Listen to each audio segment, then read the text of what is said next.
أرستا زينا ممهران تجراي مهيئهم بمخلكالون عدان عنددان تقالعهم من نبابرهم ممرح أبزي كألو البركلو قبل محبر ممهران تجراي حبيرو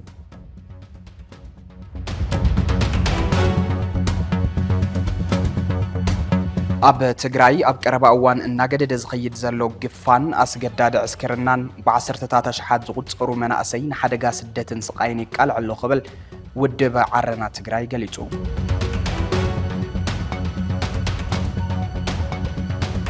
إيران كاب مونجاف ميسائيل ناب قطباو معبالك تتسجاجر اللوا قبل أف جواي بارلما إيران محمد باقر قالي باف قليتو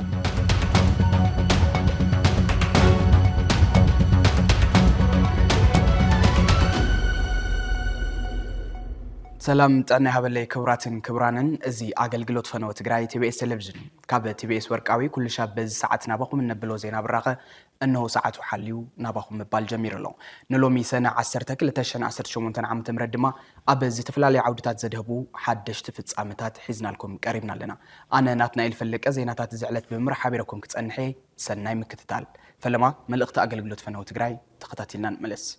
مدلدال ماخلنت نبهراو كبرت حلواتن دحنتن حزب تግራይ اب ግቡኡን حلافነት ነብስ ወከፍ ወድ ብሄር ኩሰን ጠንካራ ማእኸል ማለትውን መንግስትነት ከም ዘድሊ በተደጋጋሚ ዝተገለጸ ጉዳዩ ኩሉ ናተይ ዝብሎ መንግስቲ እቲ መንግስቲ ይኹን ዝበለው ወፍሪ ብኩሉ ተቀባልነት ክረክብን ትግራይ አዚዛ ዓድና ጸዊዓ ዝብል ድምዳመ ቅቡልነት ክህልዎን ይገበር መጠሻ እንድልዳለን መንግስትነት አበ ተሳትፎ ኩሎም ኃይልታት እታ ብሄር እዚ ምስረት ምዃኑ ሲዕቡ ትግራይ ንሕብሪ ንብዝሒ ንወፍሪ ንቅርጽን ትሕዝቶን ደቂ ትግራይ ዝመስል ማእኸል ክህልዋ 3 ዓመት ከም ሓንቲ ዕለት ብዙሕ ተዘሪቡ ፕሪቶሪያ ዝሃበን ውስን ጸጋታት ምስሳን ክካል አበ ቅድሚ ጸላትኻ ግርማን ማእገርን ዘለካ ኾንካ ንምቕራብ ዝቀለለ ዝባንካ ክብድ ኢሉ ክረአን ምግባር አድላይ ነይሩ እዚ ምግባር ብሄር ካብ ፍርሰት ህዝቢ ካብ ጽንተት የድሕን ጥራይ ዘይኮነ ነቲ አበ መሪሕነት ዘሎ ሓይልውን ስሙ አበ ድሙቕ መዝገብ ዘጽሕፍ ታሪኻዊ አጋጣሚ ነይሩ ባኺኑ መኺኑ በኒኑ በዚ ምኽንያት ድሕረ ፕሪቶሪያ ትግራይ ብጸቢብ ናይ መንግስትነት ናይ ቅልውላው መትረብ ተሐልፈላም እዚ ድማ ድሕንነትን ሕውየትን ዝግባኣ ትግራይ አበ አፍደገ ብተናኽተኣቱ ምኽንያት ኮይነሎም አበ ውሽጣዊ ቅልውላውን ቀጻሊ ጥፍኣትን ዘላ ትግራይ ብዘይካ ንሕብሪ ንብዝሒ ንወፍሪ ንቅርጽን ትሕዝቶን ደቂ ትግራይ ዝመስል ማእኸል ምምስራት ዘላቐ ፍታሕ ዝርከቦ ኣይመስለን ንትግራይ ዝሓሊ ንትግራይ ዝመስል መንግስትነት አብ ምህናጽ ይረባረብ ምድልዳል ማእኸልነት ንብሄራዊ ክብረት ማሕበረሰባዊ ሓላፍነት TBS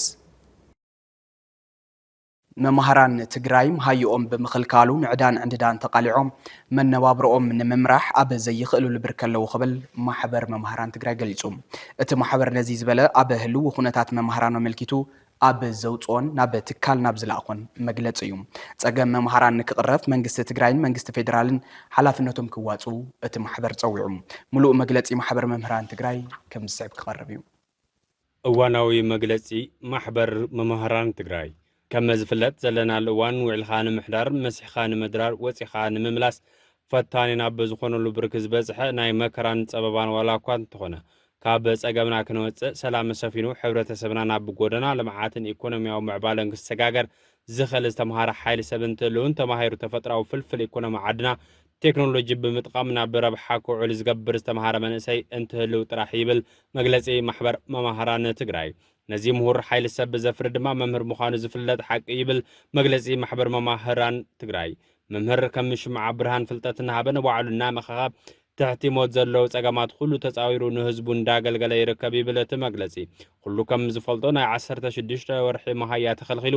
ንዕዳን ዕንድዳን ተቃሊዑ መነባብሩ መምራሓዊ ወመስድሩን ዝተፈላልዩ ጸገማት ተቃሊዑ ጸኒሑ እዩ ዝበለ እቲ ማሕበር ሕዚ ድማ ምቁራጽ መሃያ ተወሲኽዎ ካብ ኢድና በኣፍ ጸንሐ ናብራ አበ ከቢድ ኢኮኖሚያዊ ጸገም ወዲቑ ይርከብ ይብለት መግለጺ ቁጽሮም ዘይናዓቕ መምሃራን بسنكي مهيا زي مخفالهم فقد هوسبيتال بحمام الساقين يموتنا له مسبلا قدم كله تفطيرون كل موياتات زفره بعالولتا حزم السدرو اب صقموري قمراي زسكفن زحفرن يبل اتمغلصي ممهر زي غهانيصون ولولو فلطتا سنيقو عدي بخلت اغراطاو كتبل زغبره خبيده حلافنس تشكمه بعال مويا يمسبلا ስለዚህ ተጣባው ሰባው መሰላት ሕብራት መንግስታት ዘይ መንግስታው ተካላት ሚዲያታት كل عقم زلون زملكتو አካል ሕዚ ኣብ መማህራን አጋጢምና ንዘሎ ጸበባ መዋጾ ዝኸውን አድላይ ዘበለ ሓገዝ ክትገብሩልና ጻውዒትና ነቀርብ ይብል መግለጺ ማሕበር መማህራን ትግራይ ኣብ መወዳእታ ድማ ይብል እቲ መግለጺ መንግስቲ ትግራይን መንግስቲ ፌደራልን ናይ መማሃራን ማሃያ ክትኸፍሉና ብኣጽንኦት ብሽም መማሃራን ትግራይ እንትንሓትት እዚ ተፈጻሚ እንተዘይኮይኑ ግን ኣብ መማሃራን ተማሃሮን ምብታን ይበጽሕ ስለ ዘሎ ኣብ ቀጻሊ መጻኢ ዕድል ወለዶን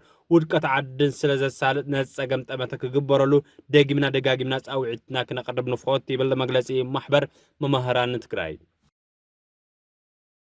ኣብ ትግራይ ኣብ ቀረባ እዋን እናገደደ ዝኸይድ ዘሎ ግፋን ኣስገዳዲ ዕስክርናን ብ10 ሽሓት ዝቁጸሩ መናእሰይ ንሓደጋ ስደትን ስቃይን የቃልዕሎ ክብል ውድብ ዓረና ትግራይ ገሊጹ ውድብ ዓረና ነዚ ዝበለት ማሊ ኣማስዩ ኣብ ዘውጾ መግለጺ እንትኸውን እቶም መናእሰይ ኣብ ኢትዮጵያ ናይ ውሽጢ ዓዲ ተመዛበልቲ ኮይኖም ኣብ ሕማቅ ናይ መነባብሮ ኩነታት ከም ዝርከቡ ንዕዘብ ኣለና ክብል ኣብ መግለጺኡ መላኺቱ ዝርዝር እቲ መግለጺ ከም ስዕብ ክቐርብ እዩ ካብ ዓረና ትግራይ ዝተውሃበ እዋናዊ መግለጺ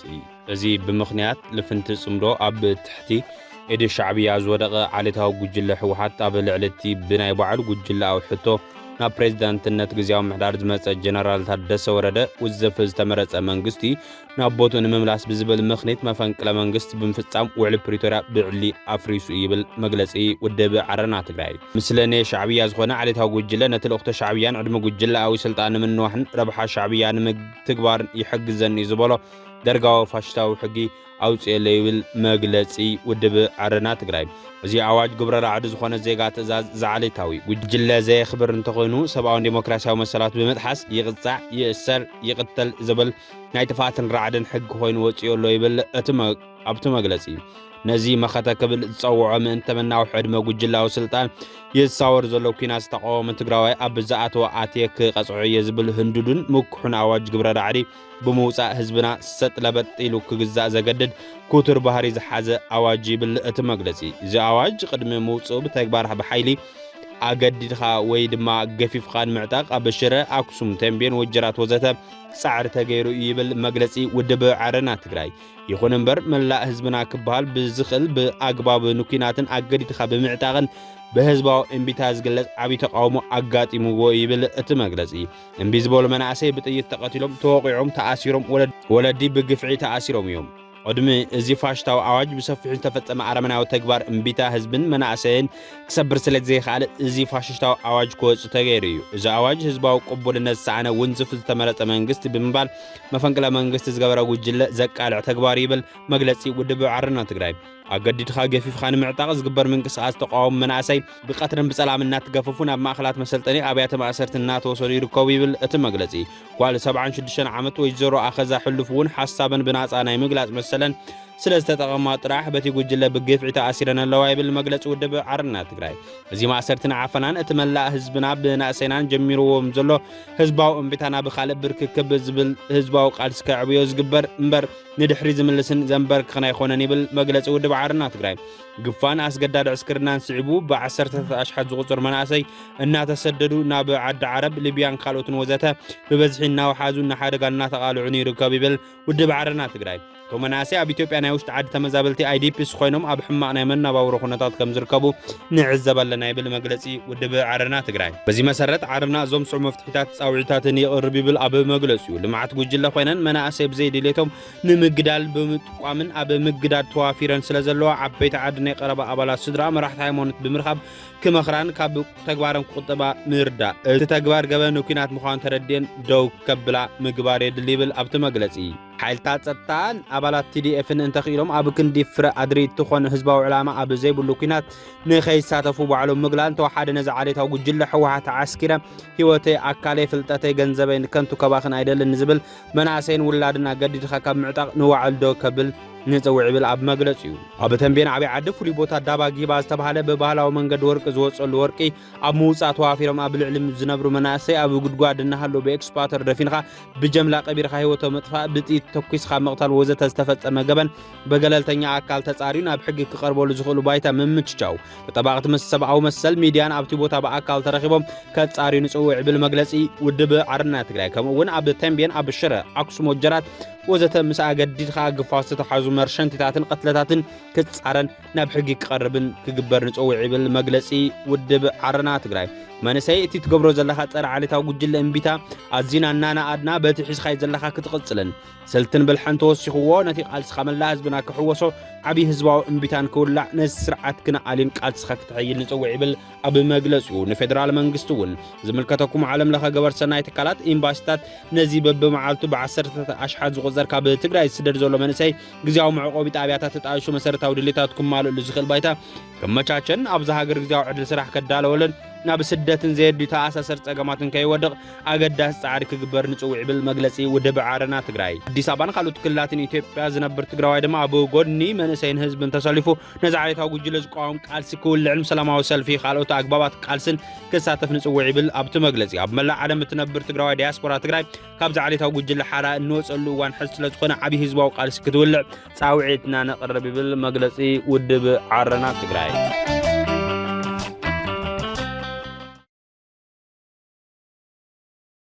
ኣብ ትግራይ ዝካየድ ዘሎ ግፋን ክወጽእ ተዳሊ ዘሎ ኣዋጅን ህዝብና መሊኡ ቅድመ መጥፉ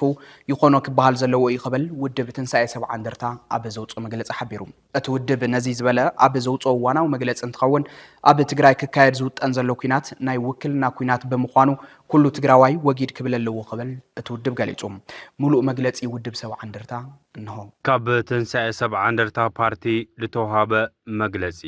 ትግራይ መድሕን تدلل لايبل اتمغلز حزب تግራይ ኣብ መዋዕሉ አንጻር ጨቆንቲ ለገብሮም ቃልስታት ደመቕ ታሪኻት ብደሙ ጽሒፉ ይብል اتمغለዚ ኮይኑ ግና በተደጋጋሚ ናይ ባዕለ ብልብሎም መራሕቲ ቃልስ ተጨዊ ግዳይ ዓወት ምዃኑ ደሚቕ ታሪኽ ቃልስ ህዝብና ክሃስስ ንርአለና ይብል ኣብቲ መግለጺ ኣብ ለሓለፉ 51 ዓመታት ከበድቲ መስዋዕትነት ከፊሉ لጨበጦም ዓወታት ተሓሓት ብልባሃል ኣብ ውሽጢ ቃልስ ህዝብ ተኸዊሉ ለዓበየ ተበንሽ ዓብያ ይብል ኣብቲ መግለጺ ናይ خفአተይ ጽልአይ መርዝላተ ፈ ማሕበራዊ ሰረተይ ዓምድታት ሓድነት ህዝበይ ናይ ሸርሽሩ መጫወት ዓይኒ የብለይ ስኒ የብለይ ልብሉ ጨካናት ኾራኹር ካድረታቱ ልምዓት ጉጅሎይ ገይርወይ ግን ይብል መግለጺ ሰብዓ እንደርታ እዚ ከያክል እዚ ዓንዳር ጉጅለ ልዕሊ ፍርቂ ክፍለ ዘመን ኣብ ልዕሊ ህዝብና ልፈጸሞ ሰላሕታው ጽንተት ላብ ዓይን ላፍጠጠ ጥፋት ህዝብ ትግራይ ተሻጊሩ ምጽላት ህዝብ ትግራይ ልኾኑ ሓይልታት ተጸሚዱ ትግራይ ትግራዋይነት ታሪኽ ክገብር ለኸል ናይ መናእሰይ ግፋል ተፈለየ ሓሳብ ለሎ ልዕፍነሉ ናሽፍታ አዋጅ መሸጣ ጥቃት ላብ ሱዳን ተማለ ምድላው ጦርነት ምጽላት ህዝብ ትግራይ ብምልፋን ለመሳሰሉ ተግባራት ኣብ ምፍጻሚ ግን ይብል መግለጺ ትንሳኤ ሰብዓ እንደርታ ብምዃኑ እዚ ላይ ሕጋዊ ምክር ቤት ጸዊዑ ናሽፍታ መንግስት ያጣይሸ ይብለሉ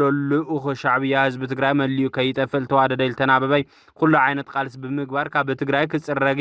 ላብ ፍትሕ አደባባይ ክቀርብ ይልኽል ቃልስ ክግበር ትንሳኤ ሰብዓ እንደርታ ፓርቲ ይጽውዕ ይብለው ምዕለታ ኣብ ዘውጽኦ መግለጺ ግፋ ኾነ ናይ ሸፋት ሕገውጢ መንሰይ ላብ ጦርነት ምእታዊ ይኹን ለተፈለየ ሓሳብ ለሓዚ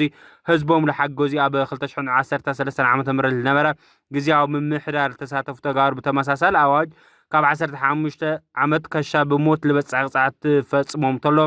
ጎውን ኳዓሰይ ልብል ጎው ለሃምለይ ረአየ ብስቅታ ምሕላፉ ለዝሽፍታ ጉጅለ ናይ ልብ ክስሙዒ ላብ ዝኸዝ በጽሕ ወለሎ ብርክ ክበጽሕ ገይሩ ወይብል መግለጺ ትንሳኤ ሰብዓ እንደርታ ከዝለ ህዝብና መሊኡ ቅድመ ጥፉ ይኾነ ክባል ህዝብና በብለሎ ተወዲቡ ቃለሶም ይገባ ይብል መግለጺ ትንሳኤ ሰብዓ እንደርታ ፓርቲ ኣብ መወዳእታ ይብል ኣብቱ መግለጺ ተፈለየ ሓሳብ ብምቕራብል ተዓፈና ጓል 76 ዓመት ወይዘሮ ኣኸዛ ለዓፈነ ጉጅለ ኣብ ሰሜን ምዕራብ ማእኸላይ ሕዝለ ኣብ ዞባ ሰብዓ እንደርታ ወረዳ ሰሓርቲ ማዕድናት ክፍሕር ብመርዛም ኬሚካል ህዝብናይ ተፈጥሮ ሃፍቱ ይለጥፍለሎ ኣብ መቐለ ዙርያ መቐለ መሬት ሰብዓ እንደርታ ብሪኦ ወራር መሬት ልፍጽም ዘሎ ኣብ ወጀራ ሰብዓ እንደርታ ብልዕሊ ህዝብና ልፍጽም ለሎ መቅተልቲ ኣብ መላ ትግራይ ብመኸተስም ልፍጽም ለሎ ብዝበዛ ምስ ሻዕብያ ብምትሕባር ግፋ መናእሰይ ብምክያድ ብመስዋዕት ተጋሩ ናይ ሻዕብያ ናይ ውክልና ጦርነት ኣብ ልዕሊ ሃገርና ኢትዮጵያ ክግበር ዝሸባሸብ ለሎ ሓይሊ ዝበሎ ብምውጋድ ቀጻልነት ትግራይ ትግራዋይነትን ንምርጋጽ ኣብ ትግራይ መላ ሃገርናይ ዓለም ለኸ ለሎ ኩሉ ተወለዳይ ፈተዋይ ትግራይ ብልኹሉ ኩሉ ብዘለይ ወዓል ሕደር ክቃለስ ብብኽያት ይቁል ዘማይ ልረጋገጽ ናጽነት ስለዘይለ ብውሕድ መስዋዕት ትግራይ ትግራዋይነቱ ካብ ጥፋት ልምድሓን ኣብ ልግበር ኩሉ መዳው ቃልሲ ምልኣት ህዝብና ክሳተፍ ትንሳኤ ሰብዓ እንደርታ ፓርቲ ይጽውዕ ይብለው ምዕለት ውድብ ሰብዓ እንደርታ ፓርቲ ኣብ ዘውጽኦ መግለጺ ዓቕሚ ብሄር ክጉልበት በዘቢልካ ድማ ናይ ምድርዳር ቁመና ህዝቢ ትግራይ ሓፍ ክብል ትጽቢት ዝግበረሉ ዝነበረ ፖለቲካዊ መድረኽ ድሕሪ ፕሪቶሪያ ብሰንኪ ምክፍፋል መሪሕነት ሕወሓት ኣብ ጸገም ከም ዝወደቀ بتدقاقامي زرب حوحات ناب كل التسلسة والدبات انتخفل بريق عقم تقراي زخونا سراويتون قليل بزي بحال بركة قفلو أب وطت كم زعتوا ክትሓብኦ ትኽእል ሓቂ ኣይኮነን መሬት ትግራይ ኣብ ኢድ ሕሱማት ወረርትን ሰፈርትን ክብሪ ትግራይ ኣብ ትሕቲ ውርደትን ሕስረትን ኣብ ዘለሉ እዋን ከምዚ ዝበለ ምብትታን ኣይኮነን ንፈተውቲ ንጸላእቲ እውን ዘገረመ ኮይኑ እዚ ክፍተት እዚ ንምዕጻው ተስፋ ህዝቢ ትግራይ ንምስሳንን ነዚ ጸገም ብዝፈጥሮ ኣካላት ዝውሰድ ዝኾነ ናይ ሰላም ተበግሶ ኣብ ዘይረኣየሉ ዘሎ እዋን ኩናትን ምድላው ኩናትን ኣካል ፖለቲካዊ ተረኽ ኮይኑ እንትወጣወጥ ንርኢ ኣለና ንምዃኑ ሕዚ ቁመና መሪሕነት መኸተ ትግራይ እንታይ እዩ ዝመስል ዝብል እዚ ዝስዕብ ትሕዝቶ ተኸታቲልና ንመለስ ከምቲ ጽንተት ዝመከትናዮ ሓድነትና ኣስጢምና ሒዝና ናብ ቦቱኡ መሊስና ውግእ ወረ ውግእ ዝጠፈአሉ ብሰላም ብዘተ ዝፍትሐሉ መንገዲ ምእላሽ እዩ እዚ ዘይሳኻዕ እንተኾይኑ ብህይወት ሻዕ ዝሃለና ህዝቢ ትግራይ ሻዕ ዝሃለወ መሬትኩም ቆሪስና ህዝብኩም በቲና ሓሽከርኩንና ንዝብለና ኣይ ባህልናን ኣይ ልማድናን ኣይ ንገብረን ታሪኽና ኣይኮነን እዩቲ መልሱ ክኸውን ዘሎ ፈሪሕኻ መሬትካ ምርካብ ብኣርኪብካ ክትነብር ፈሪሕኻ ህዝብካ በቲንካ ክትነብር ፈሪሕኻ ላዕላውነትካ ጥሒስካ ክትነብር ብዝኾነ መንገዲ ኣእምሮ ትግራዋይ ኣይፈቕዶን بفتصم أمور تجرواي أي فوضى. لعلنا خنكاله خدينا. لعلونتنا خنخبرينا. ما أنت زياد ما خندالينا. بكا. السي. نحن أول كم تنساتهم. هونايت مالي كنا نزلنا. حزب السيخنا ينازل نازلوا. نحن أول نفسه مالي كنا نزلنا. ህዝቢ ትግራይ ዝቃለስ ዘሎ ጽጋብ ኣይኮነን ወይ ዝኾነ ተዕምጽ ስለ ዝደለየ ኣይኮነን ወይ ልዕል ሰው ልዕል ዝኾነ ካልኦት ህዝብታት ክጥቀም ስለ ዝደለየ ኣይኮነን ኣኑርና እዩ ዘሎ ከም ህዝቢ ክንነብር ንደሊና ከም ህዝቢ ከም ግለሰብ ኣይኮነን ከም ህዝቢ السياساتنا كل حزنا بهلنا قانقانا تاريخنا جغننتنا مننتنا دنبراتنا وسناتنا كل حزنا خنبرينا ندل كم حزبي ابزي مانم بغلوتو كم دلاي زغبرنا اين فقدن ثلاث ነገር قال هنا حدا زوج زي فلت كاو دمص فحنيا حليفو دمص قنبله دمص ميسايلات زي فلط زنوره منسي وزي كيفلط عدو خدحن زخونه يكون يلو استعتق عتقل عيلو زمكته هلون وزقصله حزقن طببك يلو زي نوره كل وسيوي زي نوره حقمي كل وسيوي كلاي بعلخا عرس مكلخال غيركا بعلخا خم تدحن عرس امنت فطيري حدزي كلاي تمالي صلات خوينو زوغو زنورو تخونه محازت يخونو تزي يكون عيو وين حزي نعنا وسخيو نعاتهم من كنسيو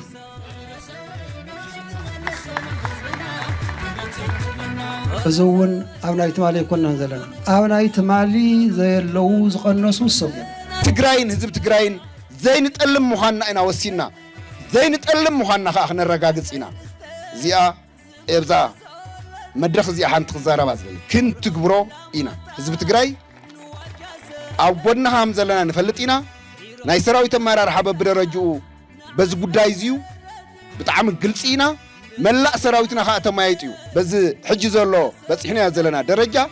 ندحريت عين ملسم سراويت تግራይ ሃለዋትን ድሕንነትን ትግራይ ኣውሒሱ እዚ ትካል ናይ ህዝቢ ትካል እዩ ዝቆረይና ዕማማት ምሕጻብ ዘኽእል ብሕታዊ ትካል እዩ ደኺሙ تشويو بصناعة تقاليسو نزلات نابدر درزاتوه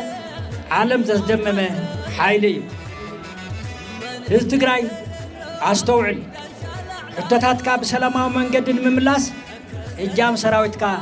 زلعالي ኣብ ትግራይ ኣጋጢሙ ዘሎ ኩሉ መድያው ቀልውላው ንክእለይን ኩናትን ወረ ኩናትን ጠፊኡ ብሰላማዊ ንፋስ ክትካን ኣብ ምእካብ ዓቕሚ ተጋሩ ትኹረት ምግባር ከም ዝግባእ ብተደጋጋሚ ይዝረብ ኣብ ዝተፈላለዩ ክፍለ ዓለማት ዘለው ተጋሩ ጻውዒት ዘተን ሰላማዊ ቃልስን ይቅርቡ ኣብ ዘለው ልእዋን ፖለቲካዊ መድረኽ ትግራይ ናብ ካልእ ጸፍሒ ይቕየረሎም ትግራይ ምድሓነት ትኽእለሉ ብሕታዊ መገዲ ዘተን ምርዳእን ልዝብን ኮፍ ምባልን እምበር ተኹስን ጎነፅን ዘይምዃኑ ድማ ትካልና ብተደጋጋሚ ዝሰርሐሉ ዘሎ ኣጀንዳ እዩ እዚ ዝስዕብ ዝተዋደደ ትሕዝቶ ሰላም ቀይሕ መስመር ህዝቢ ትግራይ ናይ ምዃኑ ዝገልጹ ወገናት እኩብዩ ተኸታቲልና ንመለስ ሕዚ ናይ ትግራይ ቁጥሪ ሓደ ፀገምና ፀጥታ እዩ ናይ ትግራይ ትግራይስ በቃ ፀጥታ ክሕልወሉ ኣለዎ ቁጥሪ ሓደ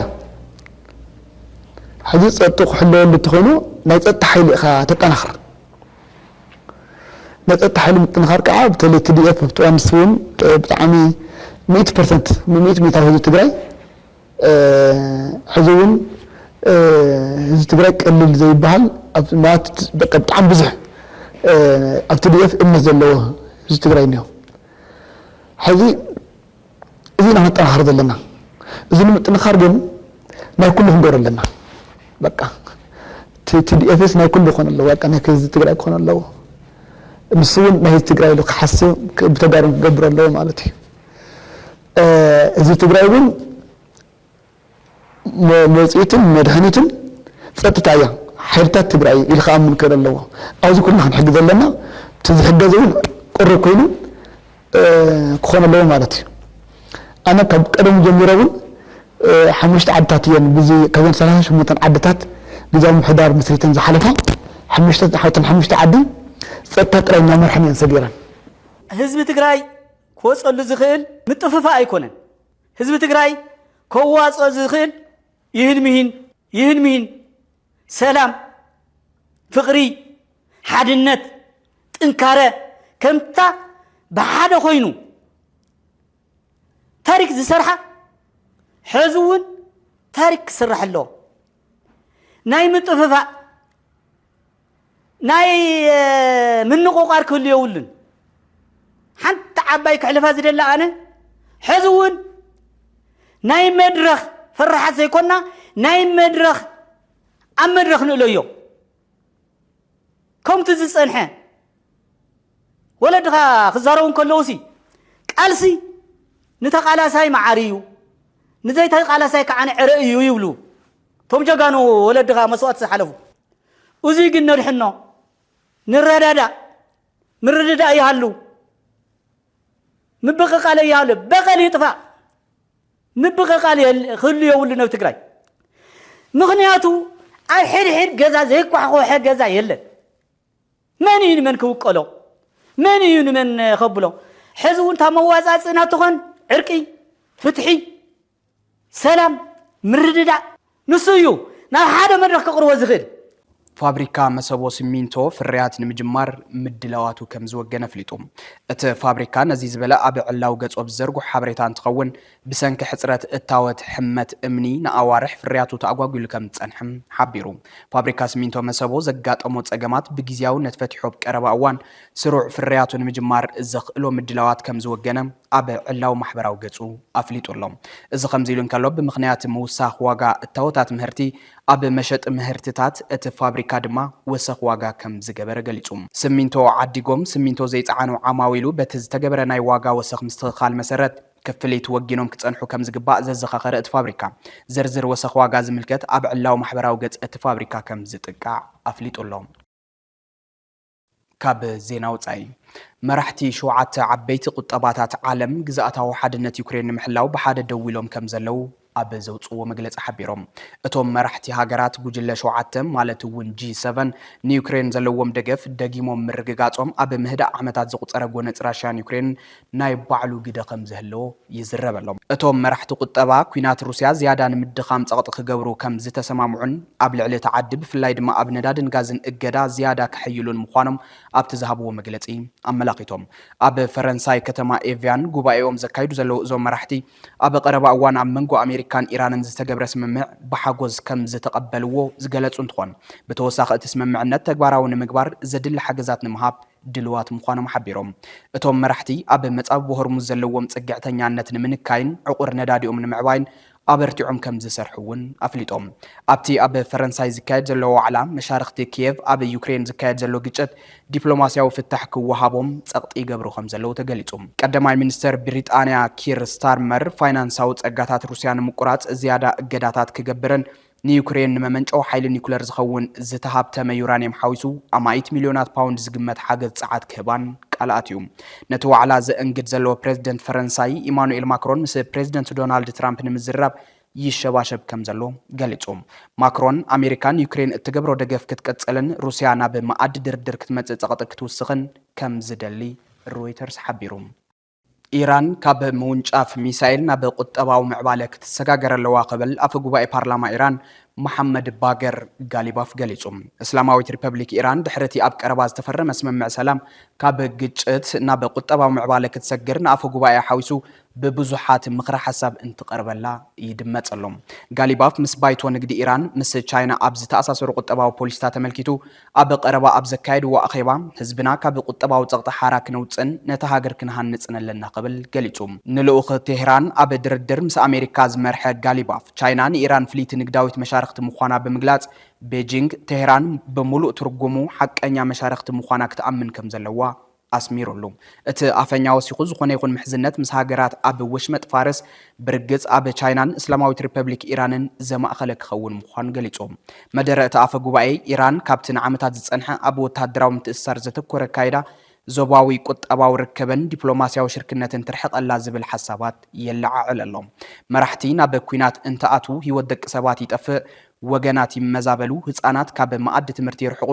ደቂ ኣንስትዮ ይዕመፃ እዚ ኩሉ ምስ ተፈጸመ ግና ናብ ልዝብን ዘተን የምርሑ እዚ ኩሉ ዕንወትን ብርሰትን ምስ በጽሐ መራሕቲ ስለ ዓዲ ሕውየትን ህንጸትን ይሓስቡ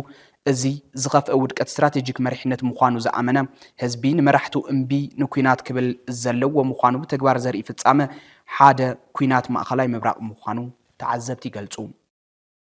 ኣብ መወዳእታ ዜና TBS TV ስሩዕ ፈነወ ካብ ዝጀመረ ልእዋን ፈሊሙ በቦርሑ ፍሉይ ናይ ትኹረት ኣንፈትና ነፀረ ዜናን መደባትን ቀሪጹ ኣብ ምፍና ምጽንሑ ይዝከር እዚ ሒዝናዮ ዘለና ወርሒ ሰነ ኣብ ትግራይን ዝሓለፉ 5 ዓመታት ዝቐጸሉ ዓበይቲ ህዝባዊ ጸገማት ሕዚ እውን ስፍሓትን ዕምቀትን ወሲኾም እንትኸዱ እንዕዘበሉ መድረኽ ኮይኑሎም ሕዚ ድሕሪ 50 ዓመት ምጅማር ጽንታዊ ውግእን ድሕሪ 30 ዓመት ምፍራም ስምምዕ ፕሪቶርያን ጸገማት ኣብ ክንዲ ዝእለዩ ናሃር ወሲኾም ይኸዱ ምህላዎም ንምፍራስ ክብሪ ብሄር ንምሕሳስ ድሙቕ ታሪኽን ንምብታን መንነታዊያታን ትግራይ ምኽንያት ኮይኑ ዕለታዊ ከም ህዝቢ የጉድለና ኣሎ ስጋት ኩናት ጥራይ ዘይኮነን ኣብ ተኽሲ ዝተሰጋገረ ጎነጽ ማእኸላይ መንግስትን ብሕወሓት ዝምራሕ መንግስትነት ትግራይን ህልው ፈተና ክፈጥሮ ዝኽእል ጭቡጥ ውድቀት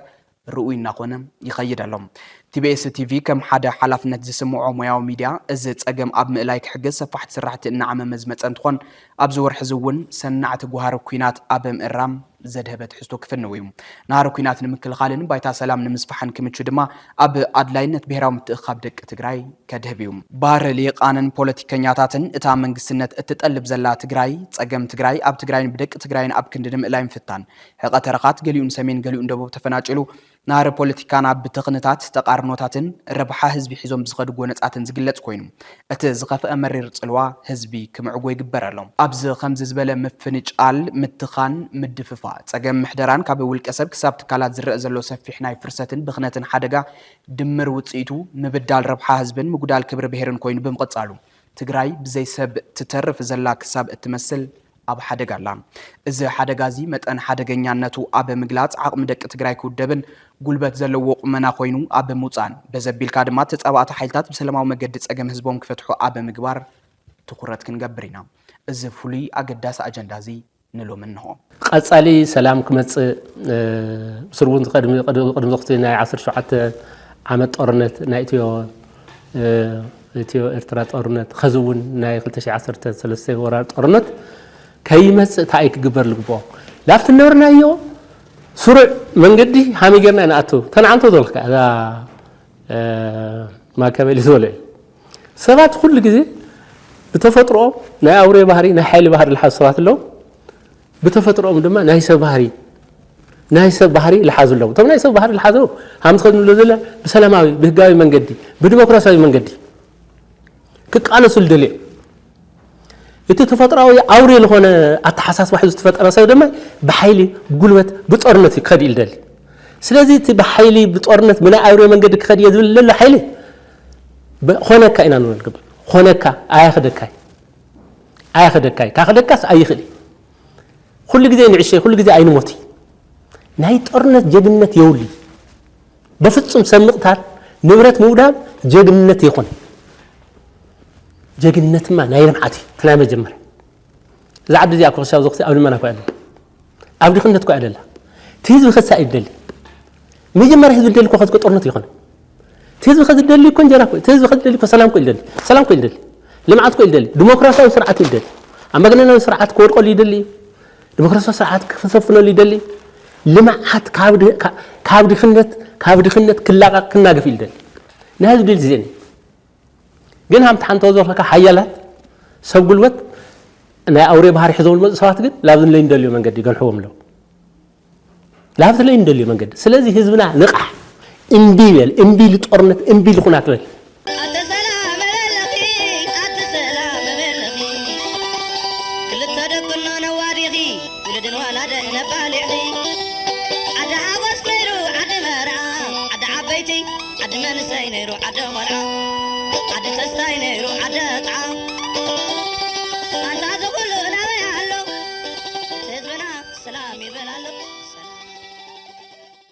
زخبركم أدمستن تقطعتلتن تبيس تلفزيون نلوم علت زدالنا يوم زيناتات أبز خنبيتنا لنا زيناتات زعلت بممراح حبيركم أنا خناتنا الفلك أنيرة حزد ما مزترفوا مدلوات تبيس تلفزيون سنايت أنحيت كون لكم يمنام سلام